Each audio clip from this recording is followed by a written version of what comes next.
YouTube? It's your boy Ola again on Ola TV, part two of the divisional weekend for the NFL. So let's go ahead and start off with whew, the excitement, the high scoring back and forth between Houston Texans and Kansas City Chiefs. Now, final score 51-31 makes you think that Chiefs had the full control in that game, but we kid you not, the Texans had the opportunity to actually run away with this game, and a lot of people weren't even watching this game because, for one, they thought Houston had no shot, no chance, no opportunity to beat the Chiefs, especially Chiefs being at home, Chiefs being the higher seed, Chiefs being what they call an explosive offense, and Houston Texans not really known to be a high explosive offense, so it looked like it was going to be an easy runaway for the Chiefs. But instead, the Houston Texans start off the game, first 4 minutes, score a touchdown, long pass. What a way to start off by deflating the whole Kansas City Chiefs fan base, starting off with that. A real quick touchdown within the first 4 minutes of the first quarter. And then they just, piled it on and got it up to as high as, 21 zip. Um, I don't know what happened with this collapse, but let's go ahead and just look at a couple numbers here and compare the two. So first off with the Texans, right? And I'm not gonna lie to you, it seems like Watson and Lamar Jackson had quite similar statistics and still found a way to lose the game. So Watson had 31 of 52. Lamar Jackson's numbers were pretty much almost exactly that same amount.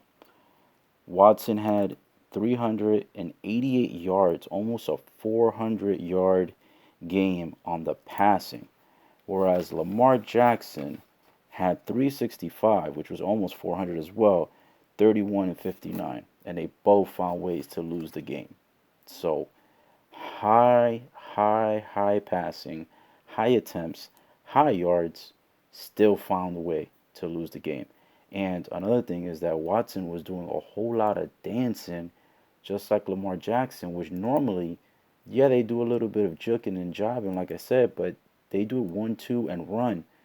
In this game, it almost seems like Watson did the same thing that Jackson did in his game, which was they were dancing and running and trying to avoid, getting the blitz and getting the sack. And ultimately, it ended up in either a pass being thrown out to no receiver within the area or getting sacked, which was completely terrible because Watson started this game phenomenal, pretty much a flawless, first quarter, and even the second quarter started pretty flawless for the first 6 minutes up until they allowed that first big impact, which was they allowed the Chiefs to get that punt return and get it where, I mean, I don't understand. How do you not stop that guy? I mean, there was opportunity to go ahead and make the stop, and that was their first mistake, was given the opportunity for the fans to get into it, seeing that long yard punt return, giving them hope, giving them faith to get back into it. Texans screwed up on that. But Watson looked phenomenal. Again, his stats should have won him the game. 31 of 52, 388 yards, two touchdowns, zero interceptions. With zero interceptions and that huge stat line, that should have been an automatic victory. And then on the rushing end, Watson also had 6 carries, 37 yards, with 6.2 on the average per carry. And then Hyde had 13 carries, 44 yards with 3.4 per carry. Not big numbers, so their rushing game wasn't exactly phenomenal. And Texans are usually known pretty good for, getting that pounding in there like they did, the previous weekend. Wasn't too much rushing going on, but in the first quarter, they were doing not only a good amount of passing, they were doing a good amount of rushing. And I think that, plus their defense, was doing a lot of good one-on-one coverage, which helped to prevent the Chiefs from scoring. Gave Kelsey a bit of a struggle in the beginning because he did have not too many opportunities to really convert too much until later on in the game when he started becoming explosive. But in the beginning, Kelsey was struggling until their defense got that injury. And once the Texans had that main injury, it seemed like there all of a sudden Kelsey had uh, a festival with them because the man coverage was getting weak at that point. And then for the Texans, you've got Hopkins did what he was supposed to do: 9 receptions, 118 yards, 13.1 average on each reception. Fuller, big passes, and that should have, with these big passes, that should have deflated the Chiefs more, but they kept fighting back. Fuller had 5 receptions, 89 yards, 17.8. So between Hopkins and Fuller, um, big impact plays, and also K Stills for 3 receptions, 80 yards, 26.7 per reception. I mean, those are pretty solid numbers too. So just with their top three receivers, they were killing it. And then D Johnson for 5 receptions, 23 yards, 4.6, and Fells 22 yards, 7.3 per average. Now, like I said, what really screwed these guys up, man, was the fact that they allowed these guys to get back in the game with a big punt return. They started slacking on the coverage on the defense. One of their big defensive guys got hurt. And above all, defensive sacks. The sacks were won. Correct me if I'm wrong. The Houston Texans have J.J. Watts, which is like what, Defensive Player of the Year for 3 years. How is it? Check this stat line out. Not only did Houston only get one sack, the one sack they got wasn't even from J.J. Watt. It was by Conley. And check this other stat. So not only did J.J. Watt not get any sacks, he also got 0 tackles and 0 assists on tackles. So what was he even doing out there? And on top of that, when they viewed the camera angle on him close up, he was breathing super hard. His running was very slow. He looked lethargic. He just looked like he was out of shape. Not saying that he is, but his appearance of how he was running and losing the guys. And I know he just came off of injury not too long ago, but he looked a lot more solid last week. And not only that, he was a lot more motivating last week. So that's just not going to get it done. Even though Watson's numbers look phenomenal, the receiving guys look phenomenal, the rush looked okay, but no sacks. J.J. Watt not being a big factor, not being a motivator, not going to get it done. And then with the Chiefs, their numbers, you've got Mahomes, 23 of 35, very solid. It still was a lot less on comparison to Watson, but yet he was able to get it done. And you've got 321 yards, which is really good for Mahomes, but it was still less than the 388 against Watson, yet Mahomes found a way to get it done. And even though Watson had 2 touchdowns and no interceptions with those 2 touchdowns, Mahomes had 5 touchdowns on passing with 0 interceptions. So touchdowns just started rocking up. That was a huge hit. And then Mahomes, when they were down, it was like 21 zip. He was out there screaming at the guys at the sideline, trying to get them motivated. The crowd, unlike Baltimore, the crowd at KC never gave up. And again, I'm not a Chiefs fan, I'm not a Texans fan, but you can see the difference between when the coaching doesn't give up, when the quarterback doesn't give up, when the audience, the crowd, the fan base doesn't give up. All those little things play a big role. Got them back in the game, got them inspired. This is what Jackson should have been doing. This is what the Ravens fans should have been doing, and this is what J.J. Watt should have been doing that he did last week for his team. Should have been doing that for his team this week. So he was an impact. Mahomes, fan base, coaching, all a big impact. And then you've also got Mahomes on rushing. He did 7 carries, 53 yards, 7.6 average per carry.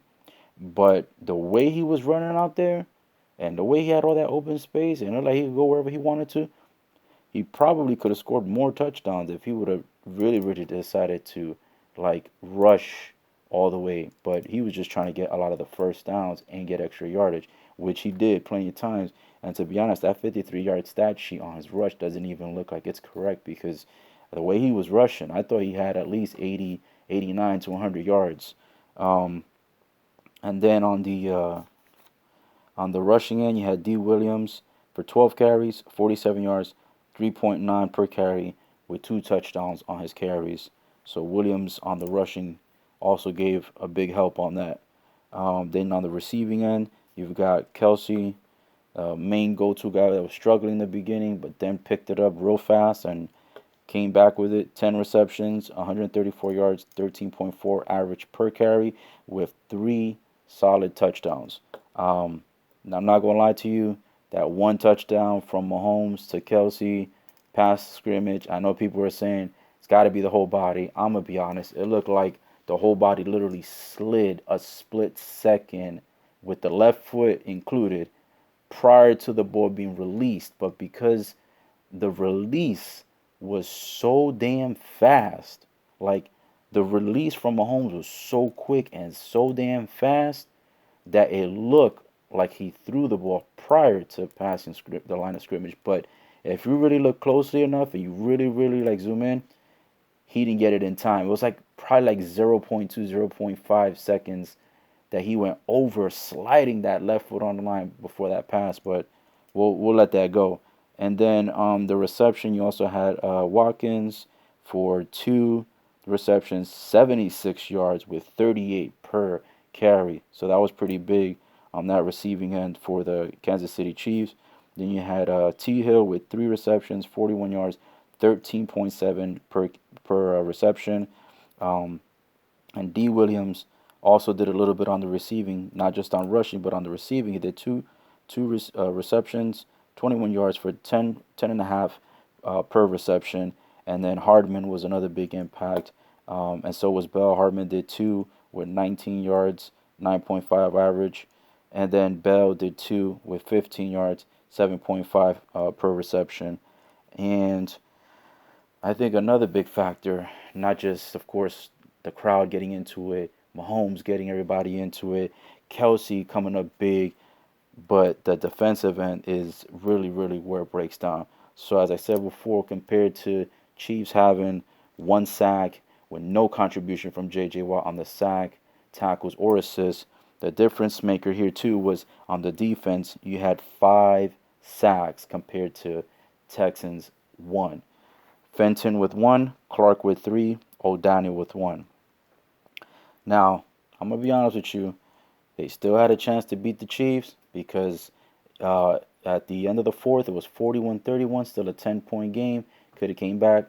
They allowed the Chiefs to score another 10 points, so they blew their chances. But there were a couple of suspect plays in this. The first one I mentioned was the scrimmage one. We're going to let that go. I don't think he let that ball go in time, but it was like so close. It was like a hair shy. And then you have the touchdown that was caught sideways by number 26. I'm not gonna lie to you. I don't like it I mean not caught. Excuse me. He rushed it in. When he rushed it in, yeah, his right leg got in, but it didn't look like the ball, his arm passed the plane. But you know, they didn't review it that much. They reviewed it like one quick time, and they said, yeah, he was good. So we're gonna let that one go too. But I didn't really agree with that touchdown with I believe it was number 26, if I'm not mistaken, which brought the game up to, I think it was 41-24 at that point. It was 34-24, and then with that touchdown, it brought up to 41. And then a couple of pass interference plays, man. I didn't like it. I'm gonna be honest with you. The whole weekend, these pass interference plays were some of them were right, but a lot of them were a joke.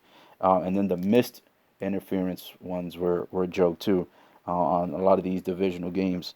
Um, but yeah, on that note, um, then you just I think also what played a big factor too was Hopkins getting that rib injury early in the game. That definitely hurt too. So it was a lot of different factors. But all in all, Texans, you let that one go. Chiefs, just showed up, and again, it shows you that just like Jackson and Watson were able to do higher throws, higher attempts, higher conversions, better than the other quarterbacks they faced, they still lost the game, and with more passing yards, still lost the game. Final game of the weekend, not that great, not that interesting, not that fun compared to all the other games that we had, but definitely slightly better than the Baltimore game, because Baltimore game was not even really that competitive. All the other games were pretty competitive, including this one, Seahawks Packers. Not too much to really talk about. I thought Packers were going to fold on this one, but they didn't. And again, here you go with Seahawks. Wilson, 21 of 31, 277 yards, one touchdown, zero interceptions. So again, not high volume, but did pretty good. Wilson also had seven carries for 64 yards, 9.1 per carry. No touchdowns on the rush, but a touchdown on the pass. Lynch had two touchdowns, 12 carries, 26 yards with 2.2 per carry. So Lynch came big on the touchdowns.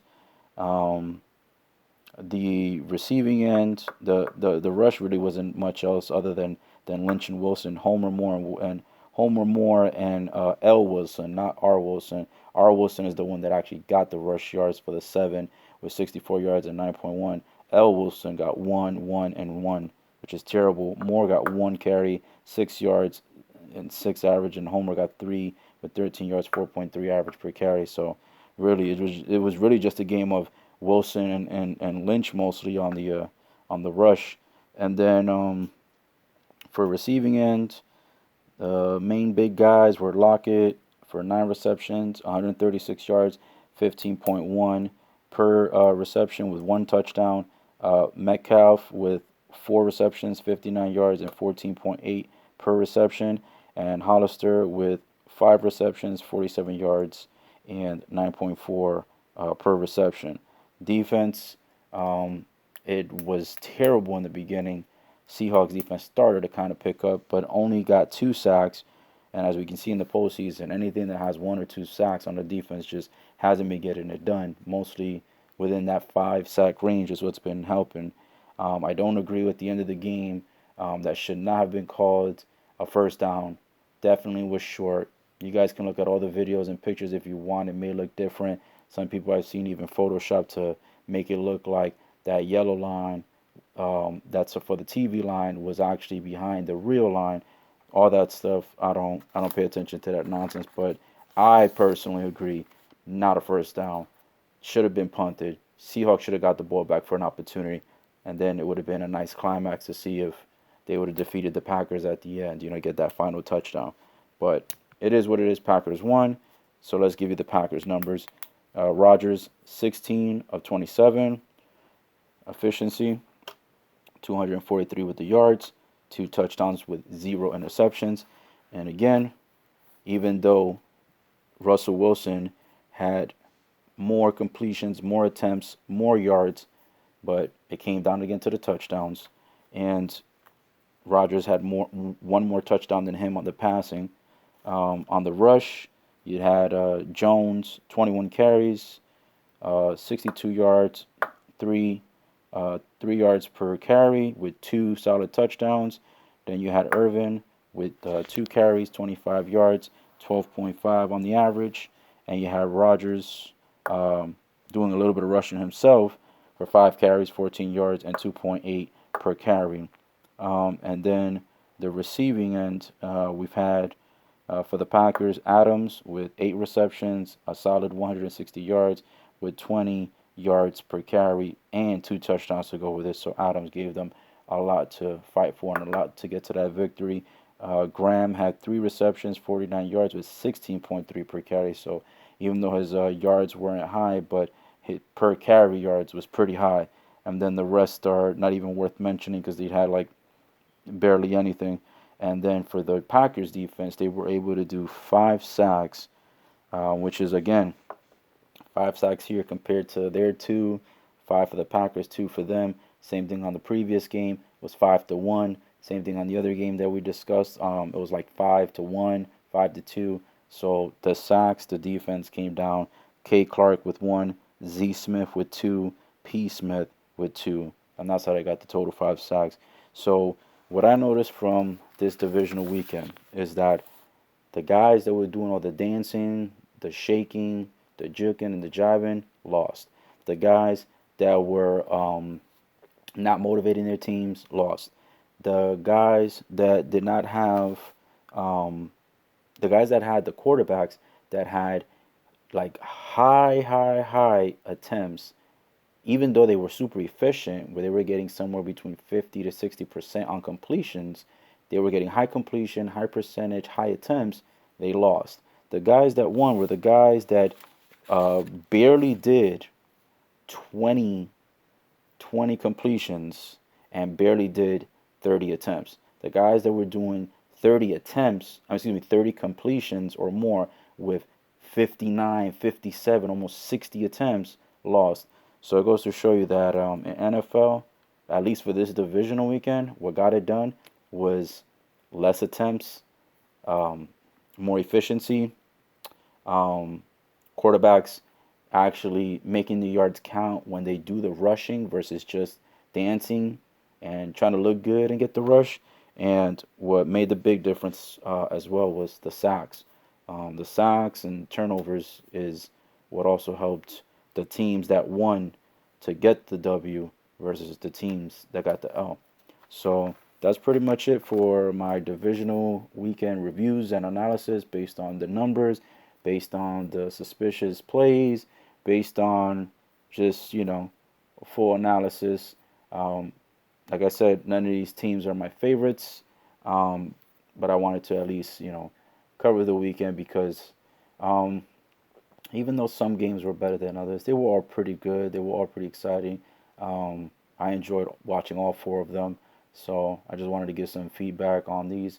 So again, this is part two. I appreciate you guys, taking the time to listen. And again, hit the like, hit the comment, subscribe. Go ahead and hit the bell so you can make sure any new videos come up, you'll be automatically notified. And let's go ahead and let's get ready for the AFC NFC Championship next weekend. And that looks promising for the Super Bowl. And on a final note, on the Super Bowl, I did want to mention that I did not know, which I still haven't looked it up, but I did not know that Super Bowl one, the first ever Super Bowl, was Chiefs against the Packers.